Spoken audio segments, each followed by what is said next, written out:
I'm Justin from Rokonnection, here with Dan Chandler and Dan Donegan. You started the band and contacted Dan. How did that come about, and then how did you come about getting the rest of the members? I didn't really start the band. We just started talking about collaborating together, and he was on tour, and I went on hiatus from Disturbed for a bit, and we just started talking about just a collaboration, and not knowing what was going to come of it. We just figured two different writers come together and see what happens, and he had a bunch of ideas that he had already written, and I just started bouncing ideas off each other, and it evolved into something, and it got to the point to where we knew that we wanted to pursue this and make something of this.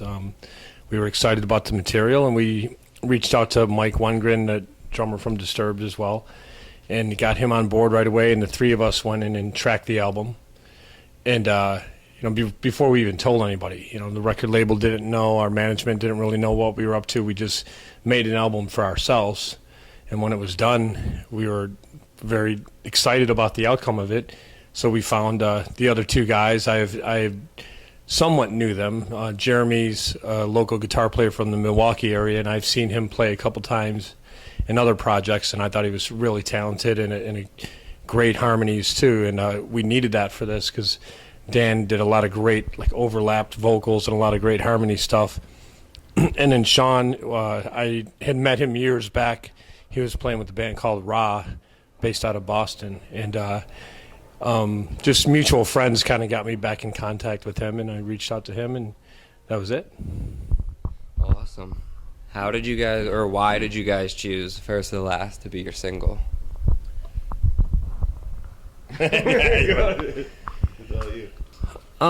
think we wanted something that was one of the more energetic tracks to be the first one out there, and it was just one of the songs that we collaborated on where I gave him something musically and he wrote to. And there was a couple different ways that we approached this album. Like I said, a lot of his ideas he had already demoed, or it was very rough stages of just an acoustic guitar and vocals, and we kind of took those initial ideas and built them into fuller songs.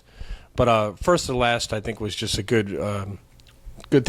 track to start with, just a more energetic track. We were kind of touching on, as we were discussing some things that we like and getting to know each other's people too, and friends. We were just talking about certain conspiracy theories and that we were intrigued by, and we wanted to kind of touch on that subject enough to not force our opinions of any conspiracies, but just to raise the issue for people to debate and let them decide what side of the fence they're on, whether it's vaccines or chemtrails or gun control or anything they want to debate on. I just think it's good to hear both sides of the story. And now A Life by Design has been out for a little over a week, and it's been climbing the rock album charts. What do you guys attribute your success to? Well, I mean, as soon as the record comes out, you try to get as much buzz from it as you can. So I think that it really helps the background of the members. Obviously, is a big advantage. You can reach more people, but I don't know, just pushing the album nonstop. Just really getting it out there in their faces. And we wanted to get on the road, especially because we both feel, I'm sure, that that's probably the most important thing, is get in their faces, meet the people, let them see a show, really give them a show. So I think that really helps. You guys are signed with Warner Bros. How do you feel that is going to help your career in the future? Well, I've been with Warner Brothers since the start of Disturbed, so back in '99 when we signed with them, and have a great relationship with them. It's always helpful to have the big machine behind a new band that can do more than we can on our own. So whether it's marketing or promotion, or just retail, getting it in the stores.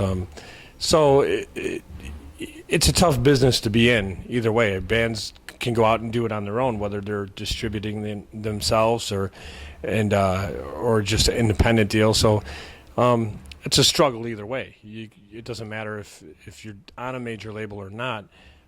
If you have a good album or a great album, and just getting it out there and building that awareness, it's not easy. I mean, even for a major label to sign bands, most of them fail. They don't always take off.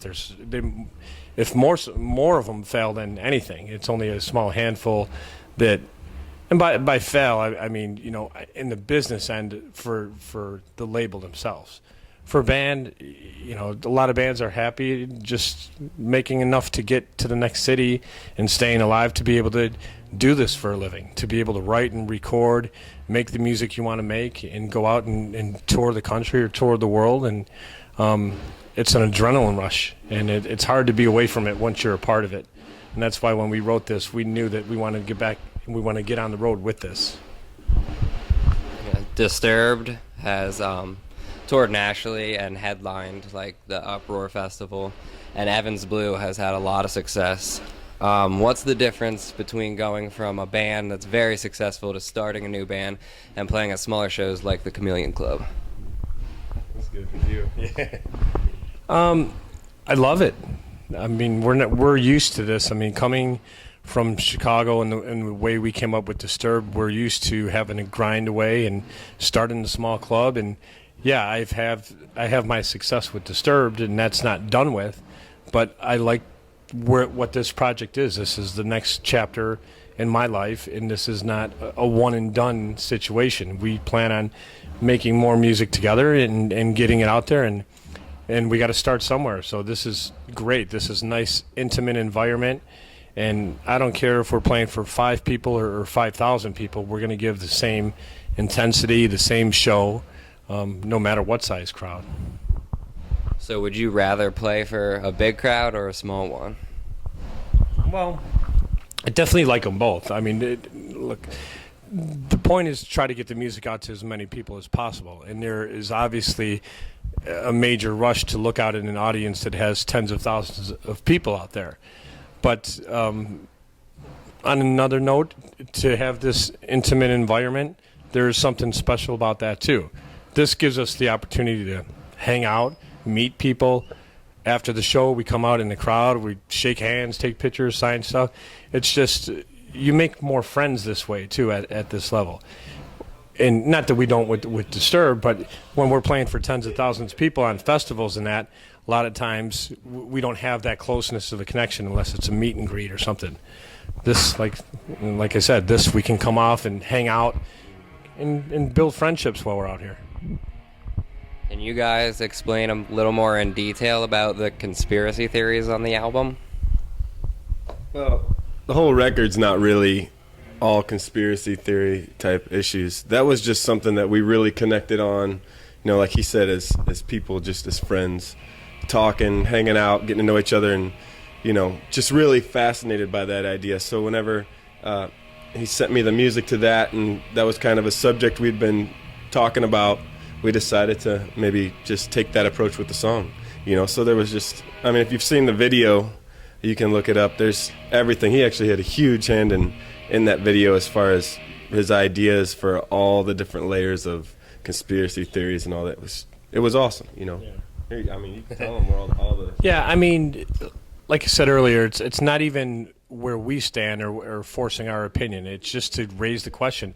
Even if people aren't familiar with it, maybe it'll raise the question for them to look into it. Go on YouTube and check this stuff out. Go online and check out some of these things. And it could be, the argument or the debate of vaccines. Some people think that vaccines do worse than they do good. I mean, there's a rise in autism or different types of cancer, and why is that? I'm not saying it's caused by vaccines, but there's an argument that there is, and I like to hear both sides of it. And if anything, I'd like to hear people that have the knowledge of that can educate everybody on their stance and why that is. And same with genetically modified foods and chemtrails and even our stance on gun control. I live in Chicago, who has the strictest gun laws in the country, and we have like the biggest crime rate right now this year too. So clearly, I don't think our gun control laws are doing us any good, and they're starting to overturn it. and change the laws there. And I'm not saying that I'd feel comfortable with everybody walking around with a gun strapped to them, but it's also our right to do that if you wanted to. And people, I'm sure it's a strong argument because people are going to have a different opinion on it. I never thought I would ever be a gun owner. I never wanted to be. And things have changed in the world, and I need to protect my family and my kids. And I hope I never have to ever use it. But I'd rather have it if I ever need it than ever need it and not have it. Awesome. Thanks for your time. That's all the questions we have. Thank you for watching.